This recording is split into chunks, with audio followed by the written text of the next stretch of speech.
nítorí rẹ̀ sọ̀rọ̀ sórí òkun. Ká lórí ṣọ́ mi, ta ni ó gbórúkú mi ọ̀run lọ? Tàbí ta ló dùn mímọ́ rẹ̀?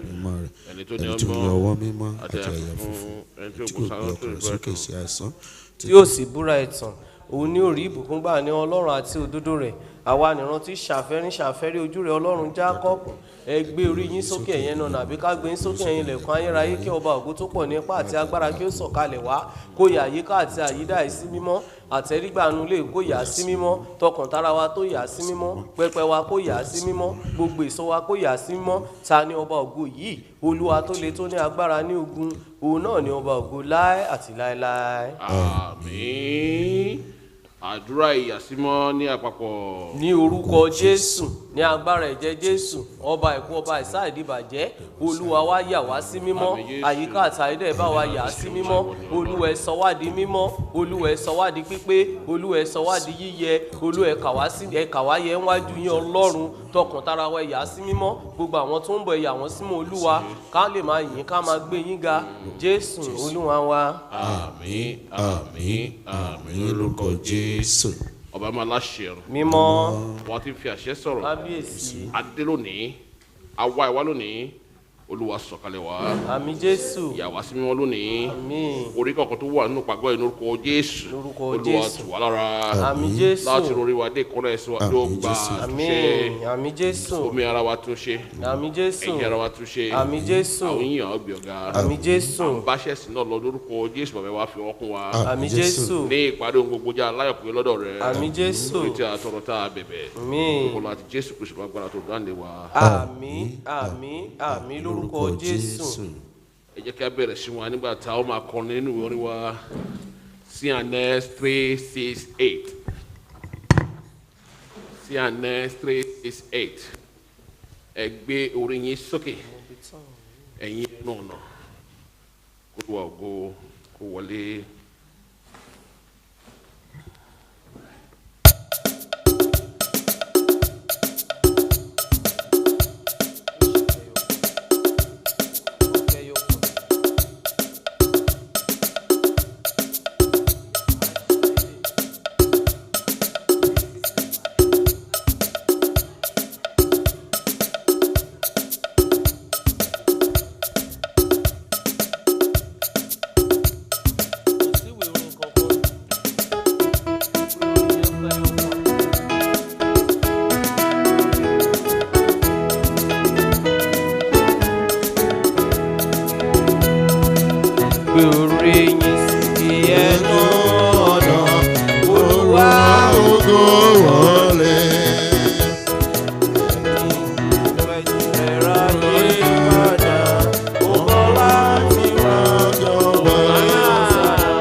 kí olúkálùkù ọkàn ká lọ lórí ẹkún wa nígbà táwọn máa jẹ́wọ́ ẹ̀ṣẹ̀ wa níwájú Ọlọ́run wa.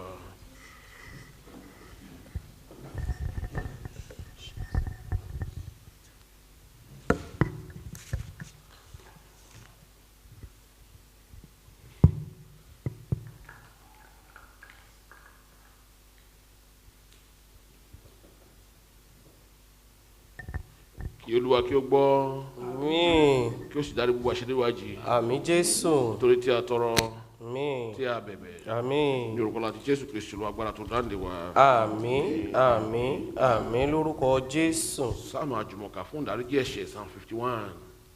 Ògo ni fún bàbá. Mímọ́.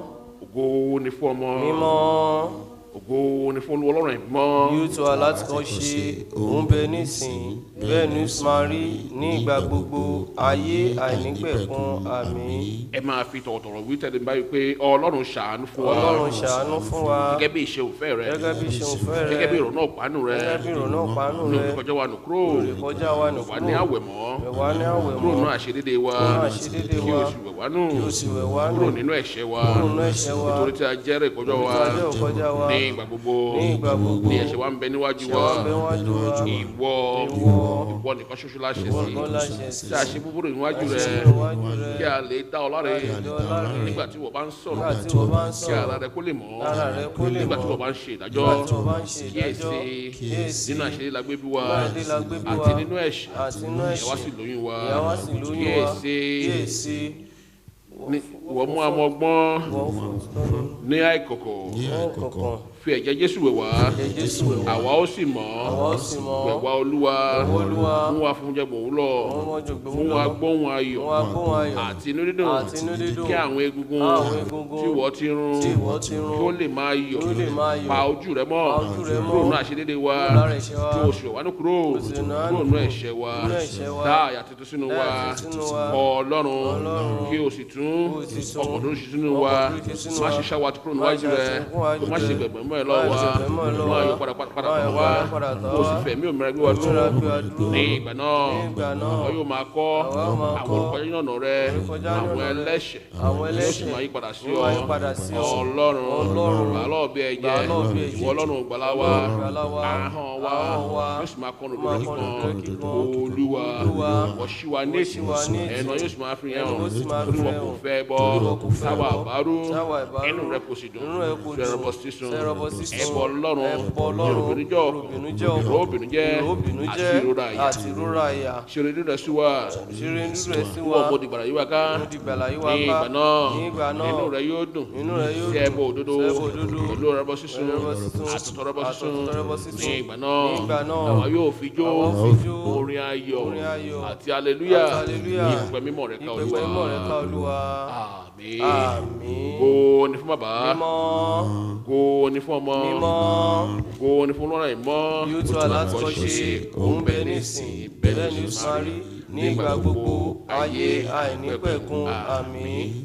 Olúwa jọba. Kábíyèsí. Jẹ́ kí àwọn ènìyàn kó wá rere. Ó jókòó lórí àwọn kérúbù. yes. Kí ayé kó ta gbọ̀ngbọ̀n. Oh, yes. Olúwa tóbi ní Síónì. Kábíyèsí. Ó sì ga ju gbogbo orílẹ̀-èdè lọ. Àní kókó jùmọ̀ yorùbá rẹ̀ tó sì ní ẹ̀rù. Mímọ́ ni òun. Kábíyèsí. Agbára bá ń fẹ́ ẹ̀tọ́ pẹ̀lú. Ìwọ fìdí àìsè gbèmúlẹ̀. Ìwọ ṣe ẹ̀tọ́ àdó ní Jákàbù. Ó ní ẹgbẹ́ Ọlọ́run ọ̀gá. Kí ẹ sì máa sìn níbi òkè mímọ́ rẹ̀. Orúkọ Olúwa mọ́ wa. Mímọ́ ni. Mósè àti Árónì nínú àwọn àlùfáà rẹ̀ àti Sámúẹ́lì nínú àwọn tí ń kíkọ orúkọ rẹ̀. Wọ́n ké pe Olúwa. Ó dá wọn lóhùn. Ó bá wọn sọ̀rọ̀ náà wọ́n sọ̀mọ́. Wọ́n pẹ̀rí rẹ̀ mọ́ àti ìlànà tó fi fún wọn. Ìwọ dá wọn lóhùn. Olúwa Ọlọ́run wa. Ṣèbí wọ ni Ọlọ́run tó dáríjì wọ́n.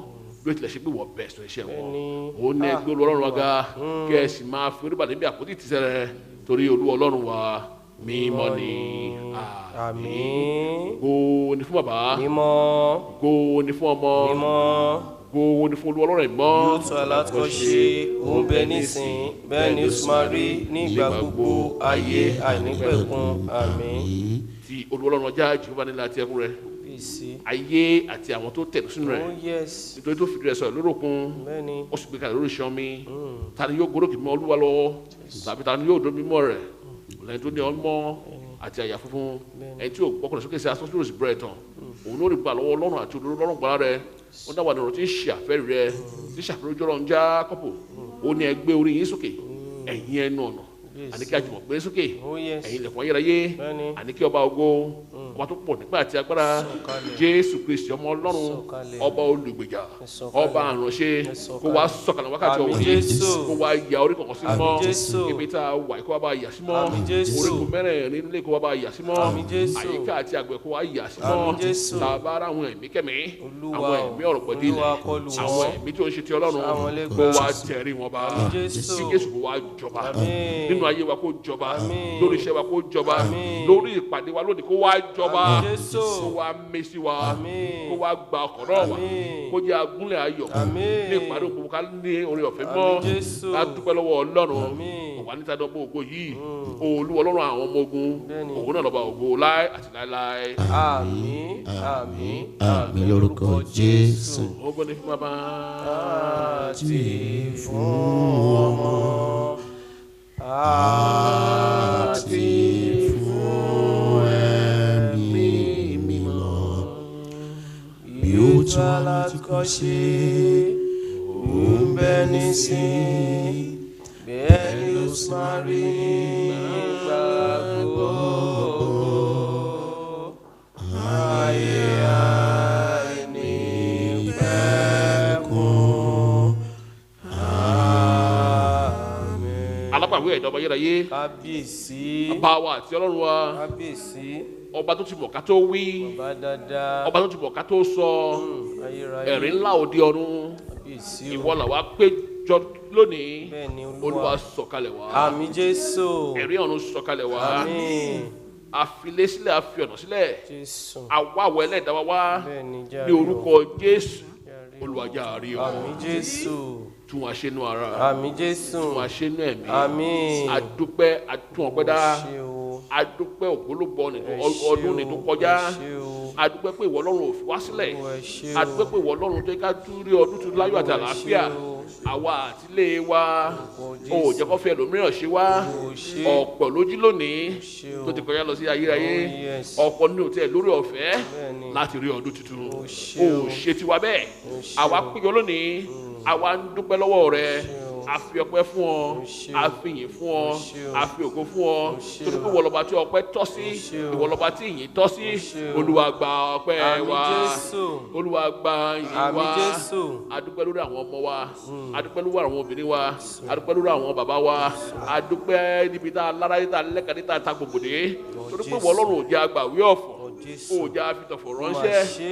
ọdún náà ti bẹ̀rẹ̀ pẹ́rẹ́ báyìí Adúpẹ́. ó dá wa sí Ẹ ṣé. a wà nínú oore ọ̀fẹ́ rẹ Olúwa gba ọpẹ́ wa Àmín Jésù. ó fa àìsàn ṣe wá Àmín ó Jésù. jẹ́ kó máa fẹ́ gba fún wa lóúnjẹ ẹ̀rí ọlọ́lá gba ọpẹ́ wa Àmín Jésù. adúpẹ́ aláyọ̀ àyànlógo àwọn ò báramú oore jẹ́ torí pé tí ò bá ń ṣe ìwọ Ọlọ́run ni báwo la ṣe fẹ́ la ọdún náà já ọ̀pọ̀ òjò ló rọ̀ tí ilẹ̀ fi mu ìwọ Ọlọ́run mú wa dúró òòjà ṣubú ara òòjà ṣubú ẹ̀mí ò mú wa tẹ̀síwájú iṣẹ́ wa ò dìṣẹ́ ò jẹ́ kí ọ̀pá oúnjẹ kó dá mọ́ wa lẹ́nu ẹlẹ́rù nìyí ọba àwọn ọba olúwa àwọn olúwa Olúwa gba ọpẹ́ wa Olúwa gba yìí wa tá a bá ní ká máa dúpẹ́ ilẹ̀ aṣú ilẹ̀ atúmọ̀ adúpẹ́ fún dáàdé rẹ adúpẹ́ pé Ọlọ́run tú wa ní ìdè torí pé a ké pè ọ́ gẹ́gẹ́ bí orí kankan a ké pè ọ́ gẹ́gẹ́ bí ìdílé a ké pè ọ́ ala ẹnu agbò gẹ́gẹ́ bí ìjọ Ọlọ́run ìwọ Ọlọ́run ò mà kó o kọ òun wa o mà dá wa lóhùn ayọ̀ o tú wa ní ìdè o fi ẹrù ọkàn wa balẹ̀ o gba ẹ̀tọ́ wa lé wa lọ́wọ́ o sọ wá di aṣẹ́gun o mú wa ju aṣẹ́gun lọ bàbá gba ọpẹ́ wa Olúwa gba yìí wa mélòó la ó kà mélòó la ó rò nínú oore rẹ àwa náà rèé àwa náà rèé àwa náà rèé ó ní ìbáṣepọ̀ wọ Olúwa kò wà ní tiwa ni kí la bá máa sọ ní wákàtí ọ̀wọ̀ yìí ayé fẹ́ fi ẹ̀tọ́ wa dùn wá wọ́n fẹ́ para wọn ní ẹkún ṣùgbọ́n wọn Ọlọ́run ò gbà fún wọn ìwọ olómijé àánú òun sọ ẹkún on our behalf Olúwa gba ọpẹ́ wa ẹ̀rí ọlọ́lá gba yín wa kí ni ìbá ti ṣẹlẹ̀ sí wa tá a bá ní ọ ní bàbá tá a bá ní ọ lólùgbèjà tá a bá ní ọ lólùgbẹ́jọ́ wa a dúpẹ́ lọ́wọ́ rẹ a dúpẹ́ lọ́wọ́ rẹ a dúpẹ́ lọ́wọ́ rẹ a dúpẹ́ lọ́wọ́ rẹ a dúpẹ́ lọ́wọ́ rẹ Olúwa gba ọpẹ́ wa Olúwa gba yín wa Olúwa gba ọpẹ́ wa Olúwa gba yín wa ọpẹ́ tá a mú wá lónìí yóò gòkè tó wá yóò dàpọ̀ mọ́ pa àwọn ènìyàn mọ́ yóò jẹ́ mímọ́ àti ìtẹ́wọ́gbà lẹ́yìn ọgbà à ń tọrọ à ń bẹ̀ fún dáríjì ẹ̀ṣẹ̀ wa ní ìbábá ẹ̀ṣẹ̀ wa ní ìkọ̀kọ̀ Olúwa dáríjì wa ẹ̀ṣẹ̀ tí ò ní jẹ́ kí wọ́n Ọlọ́run kó gbèjà wájà lónìí ẹ̀ṣẹ̀ tí ò ní jẹ́ kí wọ́n Ọlọ́run kó lanu ayé wa kọjá ẹ̀ṣẹ̀ tí ò ní jẹ́ kí wọ́n Ọlọ́run kó dúró fún wa gẹ́gẹ́ bí akọni ẹlẹ́rù ní orúkọ Jésù ẹ̀ṣẹ̀ tí ò ní jẹ́ kí wọ́n Ọlọ́run kó nawọ́ ayọ̀ agbára rẹ̀ sínú ayé wa kó fi fà wá sókè ní orúkọ Jésù Olúwa yọ kúrò nínú ayé wa wo bú ẹ̀jẹ̀ ọmọ rẹ̀ ta sílẹ̀ lórí igi àgbélébú èyí tó fún wa ní ìyè ní ìṣẹ́gun tó fún wa lórí ọ̀fẹ́ láti wọlé tọ̀ wá fi dá wa láre ṣàánú fún wa bẹ́ẹ̀ wa ẹni ìdáríjì ẹ̀ṣẹ̀ à ń tọrọ fún ọ̀pọ̀ yanturu àwọn ogun ọ̀run àwọn aláàánú àwọn olùgbẹ̀bẹ̀ àwọn olùsúre àwọn tí wọn yóò máa tọ́ wa àwọn tí wọn yóò máa kọ́ wa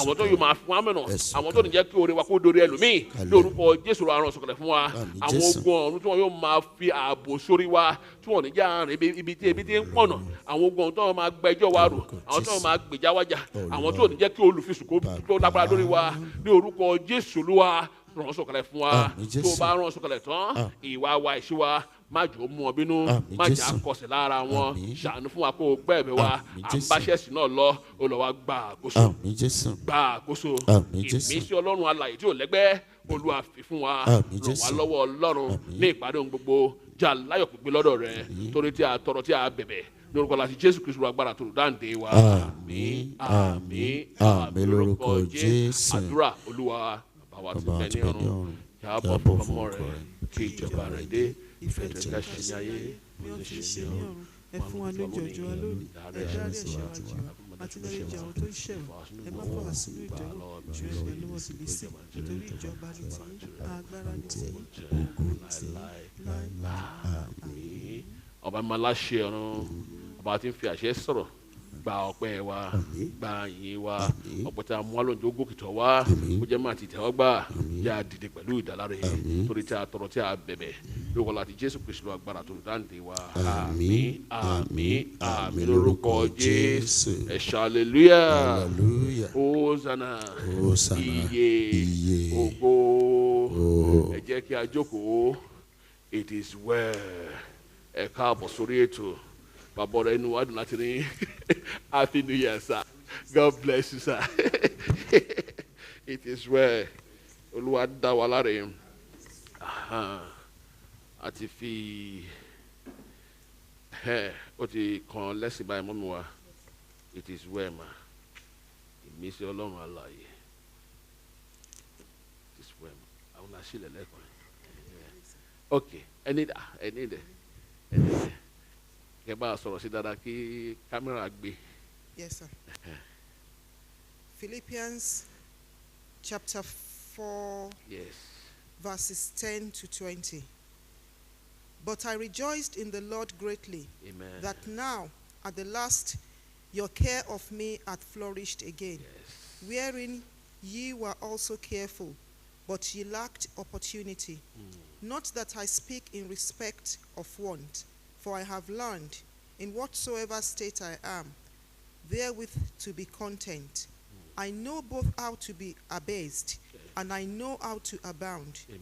Everywhere and in all things I am instructed, both to be full and to be hungry, both to abound and to suffer need. I can do all things through Christ which strengthens me. Amen. Notwithstanding, ye have well done, Yeah. that ye did communicate with my affliction. Now ye Philippians know also that in the beginning of the gospel, when I departed from Macedonia, no church communicated with me as concerning giving and receiving, but ye only. Yes. For even in Thessalonica, ye sent once and again unto my necessity, not because I desire a gift, but I desire fruit, that may abound to your account. But I have all and abound. I am full, having received of Epaphroditus the things which were sent from you, an odor of a sweet smell, a sacrifice acceptable, well-pleasing to God. Amen. But my God shall supply all your need, Yes. according to his riches in glory, Amen. by Christ Jesus. Amen. Now unto God and Yes. our Father be glory Hallelujah. forever and ever. Amen.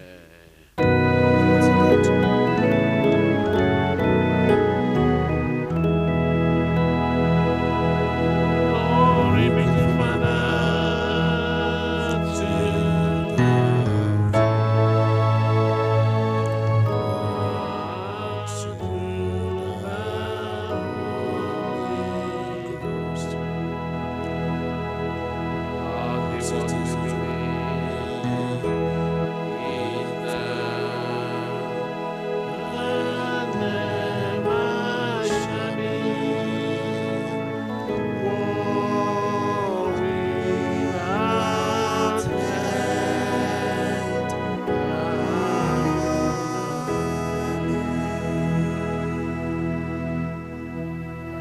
ní wákàtí ẹ̀wọ̀ yìí nígbà tí a ó máa jẹ́wọ́ gbàgbọ́ wa kí oníkálukú wa ká wà ní tọ̀wọ̀tọ̀wọ̀ tòun ìtẹríba wà lẹ́dàá wa. Mo gba Ọlọ́run Baba Olódùmarè gbọ́. Mo gba Ọlọ́run Baba Olódùmarè gbọ́. Ẹlẹ́dàá ọ̀run òun ayé. Ẹlẹ́dàá ọ̀run òun ayé. Mo gba Jésù Kristi gbọ́. Mo gba Jésù Kristi gbọ́. Ọmọ rẹ̀ nìkan ṣoṣo Olúwa wa. Ọmọ rẹ̀ nìkan ṣoṣo Olúwa wa. Ẹni tí a fi ẹ̀mí mímọ́ lóyún. Ẹni tí a fi ẹ̀mí mímọ́ lóyún. Ẹni tí a bí nínú Màríà wúndíá. Ẹni tí a bí nínú Màríà wúndíá. Ẹni tí ó jìyà lọ́wọ́ Pọ́ntù Pílátì. Ẹni tí ó jìyà lọ́wọ́ Pọ́ntù Pílátì. Ẹni tí a kàn mọ́gì àgbélébùú. Ẹni tí a kàn mọ́gì àgbélébùú. Ó sọ̀kalẹ̀ rẹ̀ pòkú. Tí ó sọ̀kalẹ̀ rẹ̀ pòkú. Ní ọjọ́ kẹta. Ní ọjọ́ kẹta. Ó jí dìde kúrò nínú òkú. Ó jí dìde kúrò nínú òkú. Ó rè òkè ọ̀run. Ó rè òkè ọ̀run. Ó sì jókòó lọ́wọ́ ọ̀tún Baba Olódùmarè. Ó sì jókòó lọ́wọ́ ọ̀tún Baba Olódùmarè. Níbẹ̀ ni yóò wá ṣe ìdájọ́ ayé wọn òkú. Níbẹ̀ ni yóò wá ṣe ìdájọ́ ayé òkú. Mo gba ẹ̀mí mímọ́ gbọ́. Mo gba ẹ̀mí mímọ́ gbọ́. Ìjọ mímọ́ ènìyàn Ọlọ́run. Ìjọ mímọ́ ènìyàn Ọlọ́run. Ìdàpọ̀ àwọn ènìyàn mímọ́. Ìdàpọ̀ àwọn ènìyàn mímọ́. Ìdáríjì ẹ̀ṣẹ̀. Ìdáríjì ẹ̀ṣẹ̀. Àjíǹde ara ní ìsàkú. Àjíǹde ara ní ìsàkú. Àti ìyè tí ò ní ìpẹ̀kun. Àti ìyè tí kò ní ìpẹ̀kun. Kí Olúwa kí ó pẹ̀lú ẹ̀mí yín. Pẹ̀lú ẹ̀mí rẹ̀. Ẹ jẹ́ kí a gba àdúrà. Àdúrà èèyàn mẹ́ta.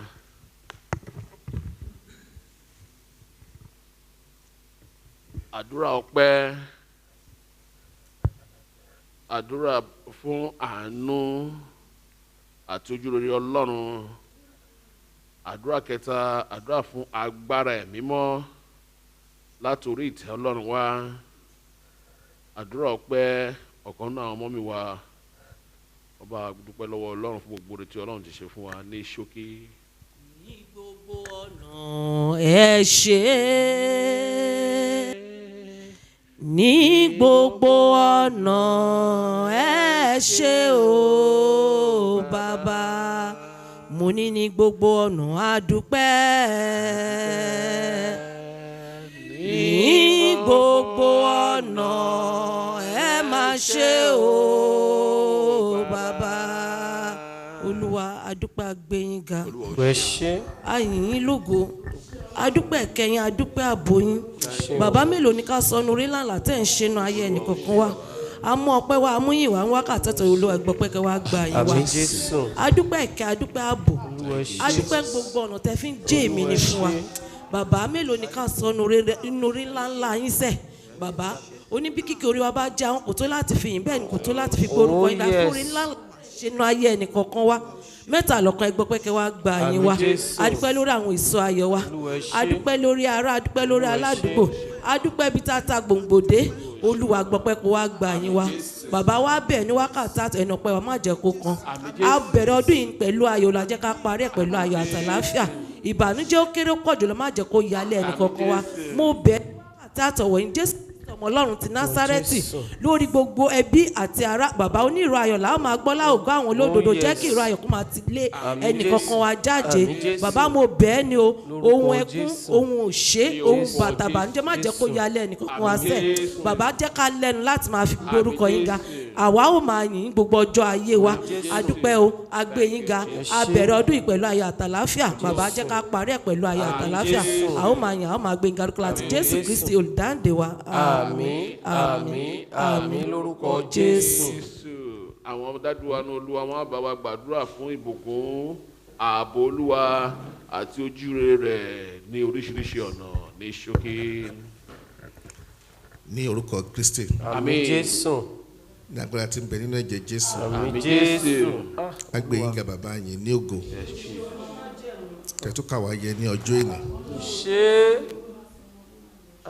Mélòó ni wọ́n ro nínú oore tí bàbá ṣe? Mélòó ni wọ́n ro nínú oore tí bàbá ṣe? Oore rẹ̀ máa pọ̀ ó ju yanrìn òkun lọ. Mélòó ni wọ́n ro àfi kí n ṣá máa dúpẹ́. Oore rẹ̀ máa pọ̀ ó ju yanrìn òkun lọ. Mélòó ni ọ̀rọ̀ àfi kí n ṣá máa dúpẹ́. Ayérayé Ọlọ́run ìyanu. Àti mú ọpẹ́ wa wá ṣùgbọ́n ẹni kí ọpẹ́ wa kó máa pọ̀ ju ìbéèrè wa lọ. Yes, Lord. Ká dúpẹ́ títí di ọ̀túnla mẹ́ta kò tó tẹ ṣe fún wa. Bẹ́ẹ̀ni bàbá. Afẹ́fẹ́ fẹ́ Bẹ́ẹ̀ni. ìjì ń jà. Bẹ́ẹ̀ni. Àwọn àbúrò òjò ṣẹlẹ̀ sí wa. Olúwa ẹ ṣeun. A ò gba ìwé ìbànújẹ́. Olúwa ẹ ṣeun. A ò kọ ìwé ìbànújẹ́. Olúwa ẹ ṣeun. Gbogbo ibi tí a ní ẹbí sí tí a ní ará sí. Ní Nàìjíríà ní káàkiri àgbáyé ní South Africa ní. A ò gba ìwé ìbí bàbá ẹ̀ gbọ́ pé wa ní ẹ̀kan sí. Ẹ gba ẹ̀yìn wa. Àmín Jésù. Bàbá o, Jehovah. Jésù. bá a ṣe kí a pinnu ìyàwó inú ọdún yìí. Jésù. Nígbà tó bá tún di 31st. Jésù Kristi. Ta tún fi máa ní bye bye 2019. Jésù. Ẹnu náà má jẹ́ òkan bàbá. Àmín Jésù. Ààbò yín wá dàbò wá. Àmín Jésù. Ààbò yín tí pé oṣù ò lè kà tí pàjẹ́ ò Olúwa lè kà. dáàbò wá o. Ayérayé nínú ọ̀run. Bàbá. Dáàbò wá Ọlọ́run. Àwọn èso a tún fi wọ́n lé yín ní ọwọ́. Olúwa o. Ààbò tó Wọ́n dájú. wọlé skul ní ọ̀la. Jésù bá wa pa Ọlọ́run wọ́n. ààbò wá dàbò rẹ̀ bò wá. Àmín Jésù. Àwọn òbí náà. Àmín Jésù. Níbi tó ti yẹ ká ti ná owó má jà ná gidi. Àmín Jésù. Kò sẹ́ni tó mọ̀nà tí omi ń gbà wọ inú àgbọn. Oh yes. Olórí ayé. Wá gbọ́ nàrà máa bò ṣírí wa. Àmín Jésù. Àṣírí wa má jẹ́ kó túbà. Àmín Jésù. A gbàdúrà fún ìjọ Ọlọ́run. Jésù. Náwó agbára rẹ bàbá. Àmín Jésù. Náwó agbára rẹ ọmọ. Àmín Jésù. Náwó agbára rẹ ẹ̀mí mímọ́. Àmín Jésù. Má jà pẹ́ẹ́dẹ̀. Àmín. Ìjà máa lé sí bàbá. Àmín Jésù. Gbogbo àdúrà táwọn ìránṣẹ́ yìí tí wọ́n ń gbà lé wa ní orí. Bàbá jọ lọ sílé àṣẹ. Àmín Jésù. Ká lè máa dúpẹ́ Olúwa. Àmín Jésù. Ògo ni fún orúkọ yín. Hallelujah. Jésù Kristi agbára wa. Àmín. Àmín. Àmín lórúkọ Jésù. Àdúrà ẹlẹ́kẹta.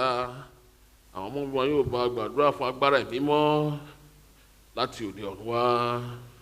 Àti pàápàá jùlọ ìlérí tí Ọlọ́run ṣe nípa agbára ìmímọ́ kó wá múṣẹ nínú ayé wa. Kọ́tọ́ agbára gbàdúrà fún ìjọ wa agbára ìmọ́ tó wọn máa darí wa tá a fi ní kú sọ́nà bí ọ̀pọ̀ eléèfín kí Olúwa kó gbé wọ̀ wá ká tó fi ìjọ wa ṣe point of contact fún gbogbo ẹgbẹ́ onígbàgbọ́ kí ẹ̀mí ìrẹ́pọ̀ kó wá kí Olúwa kó jọ kó sọ̀kalẹ̀ sáré àwọn onígbàgbọ́.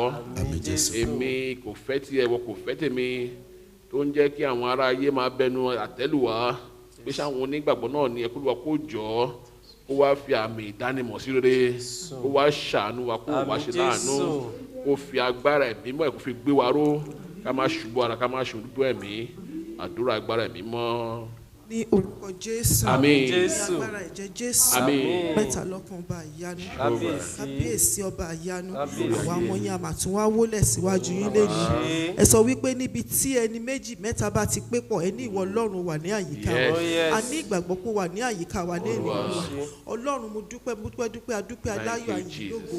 Adúpẹ́ ọdún tó kọjá adúpẹ́ Ọ̀ṣẹ́. àdúta tó wá mú nínú Ọ̀ṣẹ́. ọdún yìí. Olúwa èyí tí ń ṣe ọjọ́ mímọ́ rẹ nìyí. Yes. Àwa ọmọ rẹ a tún wá péjọ léni Olúwa. Ẹ sọ wípé kò sí ibòmíì tí a lè sábọ̀ bí o kò ṣe ọ̀dọ̀ rẹ. Bẹ́ẹ̀ni. Torí pé ìwọ nìkan ni Ọlọ́run ni ẹni tí ó ń gbani. Bẹ́ẹ̀ni. A dẹ̀ wá sádìẹ́ Ọlọ́run. A gbàgbọ́ pé onígbàgbọ́ ni wá. Yes. A gbàgbọ́ pé ọmọ rẹ ni àwa ń Yes. ṣe. Olúwa, ẹ̀mí burúkú, ẹ̀mí òkùnkùn, Ní ẹ̀mí orúkọ èṣù tó máa Jésù, gún wà Olúwa, lórúkọ ní Jésù má ṣe Jésù. jẹ́ kó láyè Àmín Jésù. ìjọ Ọlọ́run ìyanu, ẹ̀mí tó ń tú ìjọ ká, ǹjẹ́ ní orúkọ Orúkọ Jésù bí má ṣe jẹ́ kó yà wá Àmín lẹ́nu. Jésù. Àní àwa ọmọ rẹ̀ à ń ké pè ọ́. Yes. Ó mọ̀ bí inú wa ṣe rí Olúwa. Gbogbo ìbéèrè gbogbo wa ní kó ní a mọ̀ wípé ó dọ́gba nípa pé a fẹ́ ilé ìjọsìn tiwa. Torí pé kí ni ibi tí ìwọ Ọlọ́run bá wà, ẹni pé kò sí ohun tó máa jẹ́ oore ọ̀fẹ́ ti ṣù níbẹ̀. Ǹjẹ́ mò ń bẹ̀ ọ́ ní wákàtí Ọlọ́run ìyanu? Mò ń tọrọ, mò ń bẹ̀bẹ̀ fún ààbò rẹ. Mò ń tọrọ, mò ń bẹ̀bẹ̀ fún agbára rẹ. Mò ń tọrọ, mò ń bẹ̀bẹ̀ fún ìlànà rẹ. Àní ìwọ Ọlọ́run kó wá sọ̀kalẹ̀ láàmú. Àní ọ̀nà tó fi máa ṣeṣẹ́ ìyanu rẹ, tó fi máa fi ilé ìjọsìn tá fi máa sìn ọ́, tó fi máa fi dá wa lọ́lá.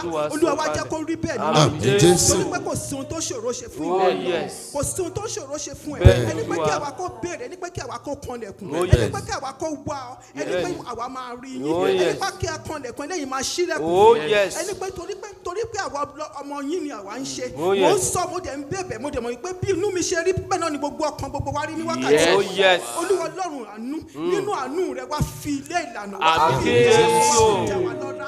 Kó wá jẹ́ ká lè máa jọ́sìn. Àmín Jésù. Mo dẹ̀ wá fi gbogbo àwọn onígbàgbọ́ lé ọ lọ́wọ́ ní wákàtí. Jésù. Àwọn tó jẹ́ àwọn aládùúrà, à ń gbọ́ fi wọ́n lé ọ lọ́wọ́ Ọlọ́run ìyanu. Ẹ̀mí ìfẹ́ jẹ́ kó gún Olúwa wa sọ̀kalẹ̀. Àmín Jésù. Tó bá ní ìfẹ́ ní ohun gbogbo ní òní. Oh, yes. Ẹ̀mí ìfẹ́ jẹ́ kó gún wa lé Àmín Jésù. Ṣé a ti máa bọ́ sí inú ọdún tuntun Ọlọ́run Jésù. ìyanu? Ó dọwọ́ rẹ wá. Oh, Rẹ má ṣe jẹ́ Olúwa. kó mú ọwọ́. Àmín Jésù.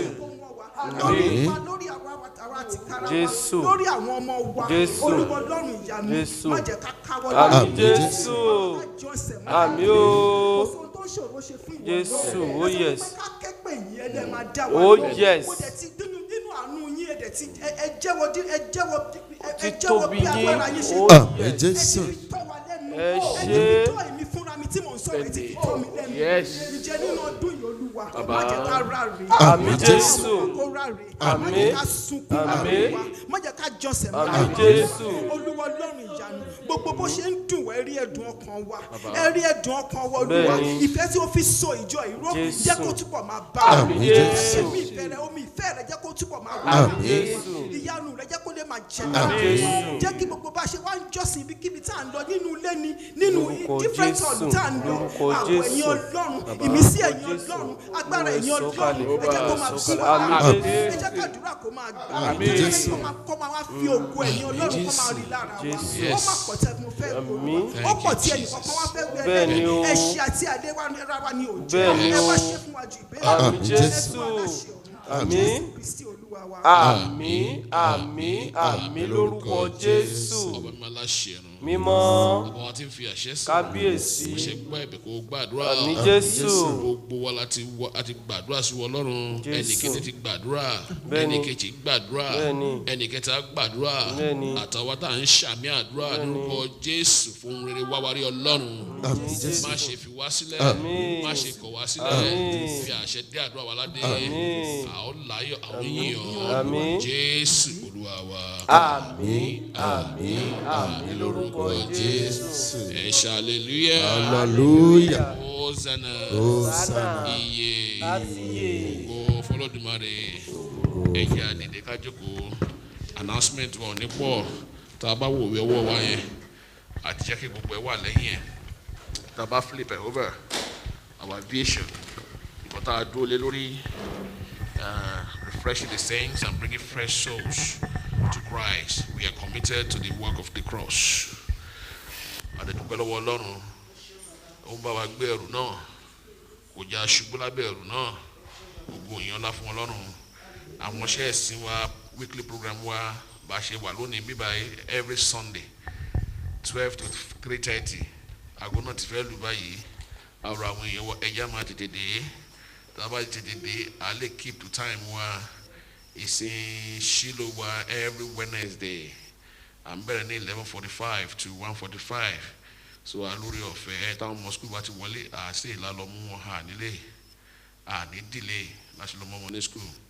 ìsìn Friday tí ń ṣe ìsìn agbára mímọ́ òun là ń wò pé very soon ìjọ Kérúbù lè gbọ́dọ̀ má ṣe ìsìn agbára mímọ́ tá a bá ń tọ́lọ́ bá ń fi ràn hàn wá ó yẹ ká wá àkókò ká tún máa fi gbàdúrà fún àkọ́tún agbára kí Olúwa kó tún agbára wa ṣe kó má ṣe fi wá sílẹ̀ torí nǹkan tí Jésù náà ń ṣe ni a wá sígbà kan a lọ gbàdúrà even gan inú ìwé Luke pé men ought always to pray and not to faint. Olúwa dì wá mú àní ṣubú ara choir rehearsals wa ó wà very very important gbogbo àwọn tá a wà ní choir 11:45 Olúwa fún wa lókun àtagbára bá a tiẹ̀ tí bẹ̀rẹ̀ láti máa ṣe àṣà àkọ́sí kí Olúwa kó ṣàánú fún wa ibi tá a ti máa ṣe gbàtà àti ní permanent place ilé wa náà láti máa lò méjì mẹ́ta tá a bá kọ́ra wa Olúwa bá wa ṣàmì sí. It is well. Our upcoming programs. We are to the children, youth convention, and the theme for the children's convention, keeping the promise. Keeping the promise.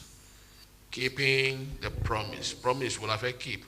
Gbogbo ọ̀rọ̀ tí Ọlọ́run ti sọ sínú ayé àwọn ọmọ wa báyìí ìjọ nígbàgbọ́ tábà ti bí wọn à ń gbé wọn wá fún Kristi à gbàdúrà ebi nǹkan tábà lọ ka Deuteronomy 28 àwọn ìlérí àti májẹ̀mú pọ̀ tí Ọlọ́run sọ òun dàda máa ń kà lórí àwọn ọmọ ọlọ́mọ bọ̀ ayé èṣù ẹ̀ṣẹ̀ àwọn tí wọn mọ̀ gbàtà bọ́mọ wa àwọn ọ̀dọ́ tẹ̀ mọ̀ gbàtà à ń sọ ẹkún ọkàn sí Ọlọ́run kọ́nà kó dá wa lóhùn kó fún wa ló ọmọ ó wá fún wa lọ́mọ tán wọn á máa fẹ́ máa kọ́ ní tiwọn wọn á fẹ́ jẹ́ kó ìwé mímọ́ ní pé ìwé òwe kọ́ ọmọ rẹ̀ lọ́nà tí ó tọ́ tó bá dàgbà tán kò ní kúrò àwa ń gbìyànjú ká kọ́ ọmọ àwọn ayé gan ti fẹ́ máa bá wa kọ́ ọmọ bọ̀ gbogbo ẹ̀ ní a máa gbìyànjú ká tú gbogbo àṣírí yẹn pé ìtọ́lọ́run fún wa ni ká dì mú keeping the promise Ọlọ́run nìkan ló lè mú wa délẹ̀ lérí nínú ayé àwọn ọmọ wa nínú ayé tiwa gan tá a bá dẹ̀ máa kọ́ ọmọ àwa tá a fẹ́ kọ́ ọmọ náà a gbọ́dọ̀ mọ nǹkan tá a fẹ́ kọ́ ọmọ àkọ́ni wà empty so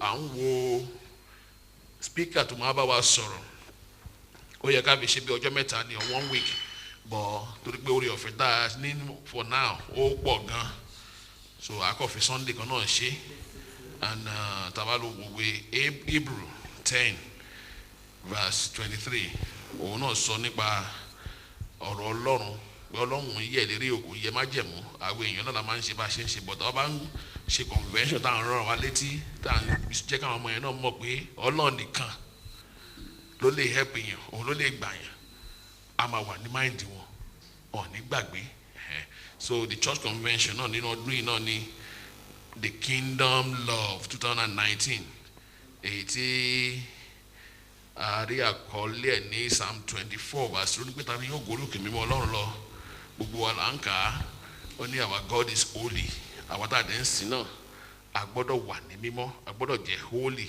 torí Ọlọ́run ò fẹ́ wọ̀ sí bó jẹ́ sọ pé ká wá sí ọ̀dọ̀ òun pẹ̀lú gbogbo àkísà ẹlẹ́gbin wa ìgbà tí Jésù wà tẹ́ bá wo Jésù wà lórí igi àgbélébùú ìgbà tó kó gbẹ ẹ̀ṣẹ̀ aráyé Ọlọ́run kẹ́yìn sí ni o ó yẹ ká máa fi scripture compare scripture Ọlọ́run kẹ́yìn sí ni Ọlọ́run orí kò lè rí ẹ̀ṣẹ̀ bó jẹ́ sọ pé ká wá bá a ṣe rí pẹ̀lú gbogbo òdodo tá a ṣe bí àkísà ẹlẹ́gbin pẹ̀lú ẹ̀ náà ká wá ó ti make provision but ó dẹ̀ ń fẹ́ every day bí ìwé Rómà ṣe sọ ká máa renew mind wa ká máa sá fún ẹ̀ṣẹ̀ agbára láti ju ẹ̀ṣẹ̀ lọ láti ju ká borí ẹ̀ṣẹ̀ ó ti fi fún wa so it's not left for us bóyá ká lò ó bóyá ká má lò ó torí tó wà máa dọjọ́ kẹyìn tá a máa lọ sọ́dọ̀ bàbá tójú gbogbo ayé á pé sọ́dọ̀ ẹ̀ mi ò rò pẹ́ṣẹ̀ máa ráyè ń bẹ́ o ní ìmọ̀ tèmi o Olúwa dá wa láre ara ò lè ṣiṣẹ́ mi kí Olùgbàlà kó gbé wa wọ̀ Olúwa kó ṣàánú fún wa announcement wa náà kò ní ju báyìí lọ ẹ̀yà dìde lórí ẹsẹ̀ wa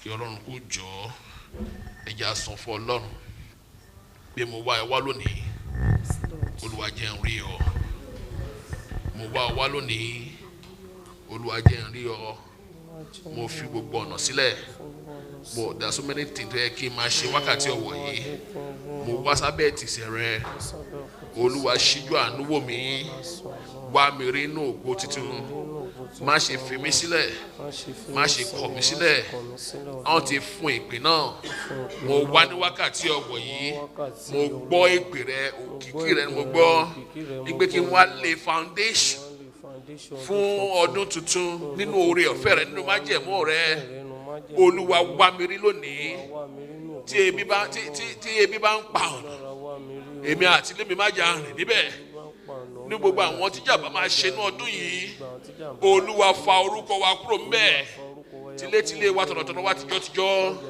olúwa wá wa rí kò ṣàánú fún wa àwa fẹ́ kọ́lé wa sórí àpáta àwọn ò kọ́ sórí iyanrìn a fẹ́ kọ́ sórí àpáta yérayé ibi tí Jésù gún wa sí ibi tí olùgbàlà wà la fẹ́ dúró sí ó ní pé túláàsì wọ̀ lójú Ọlọ́run máa ń mọ̀ nípa ẹ̀ tá a bá rí ibi tó ti ń pète bí kí olúwa kó jọ ọ́ tó bá yẹ pé lórí àwọn ọmọ ni lórí àwọn obìnrin ni lórí àwọn ọkùnrin ni kí olúwa kó jọ nínú àánú rẹ̀ torí bá a wá lónìí a gbọ́ ìpè náà olúwa kó yà wá ya ibi olúwa yà wá ya ibi olúwa yà wá ya ibi jẹ́ alpha wa jẹ́ omega wa bó o ṣe mú wa bẹ̀rẹ̀ ọdún yìí láyọ̀ àti àlàáfíà olúwa mú wa parí rẹ̀ ṣàánú fún wa kó bẹ̀rẹ̀ wa àjálù burúkú má jò ó jálù wá àjálù burúkú má jò ó jálù wá nípa àjálù burúkú já máa tẹ̀síwájú já máa ṣoríire iṣẹ́ wa tún ṣe omi ara wa tún ṣe ẹ̀jẹ̀ ara wa tún ṣe àmì ìdánimọ̀ nígbẹ́ lóòótọ́ àwọn èèyàn lọ́rùn rèé olúwa sàásì wa lára olúwa sàásì wa lára jẹ́ kí àwọn èèyàn kó mọ̀ olúwa gbàdúrà fún wa yọ́nú sí wa kó dá wa láre olúwa ṣàánú fún wa ìmọ̀ta lórí wa máa sọ́dá sán májà lójú ẹkún májà lẹ́rẹ̀ kí ó sì májà olórí gbogbo ní ọlọ́run wa wà àmín jésù olúwa wa àmín wọ́n ní ó ń bọ̀ ó ti dé o 2019 la wà yìí o ìlú abínibí wa dọwọ́ ọlọ́run ó dọwọ́ ọlọ́run o ọmọ àṣẹlẹ́sọ̀n yíyà yìí ọba tó gbọ́ ẹkún ẹ̀bẹ̀ Jósẹ́fù nínú kòtò kó wá dìde wákàtí ọ̀wọ̀ yìí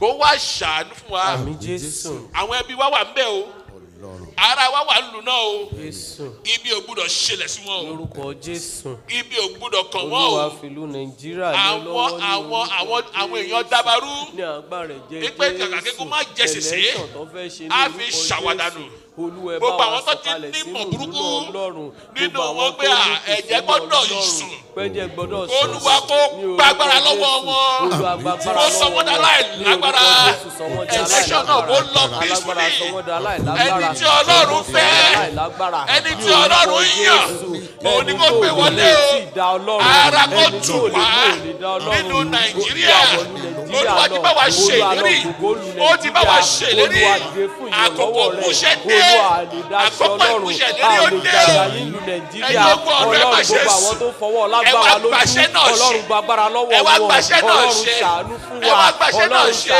gbogbo àwọn sọ́dún pé ìkọ́kọ́ ò ní ṣẹlẹ̀ táwọn ò bá lọ́wọ́ sí ẹ pé èrò ẹbí tí wọ́n ò náà bẹ́ẹ̀ ṣe olúwa máa gbà fún ọ olúwa máa gbà fún ọ olúwa máa gbà fún ọ lánàá ràn wá lọ́wọ́ gbà wá là ọlọ́run tí ó máa ṣe èèyàn mẹ́jọ kúrúrú nínú ràn wá lọ́wọ́ lórí ẹ̀bẹ̀ àwọn àyànfẹ́ gbé wá níjà àwọn yìí àwọn bí ọ̀gá jésù agbára wa jésù agbára wa jésù agbára wa àmín lórúkọ jésù bàbá mẹ́wàá ẹ bá a sílẹ̀.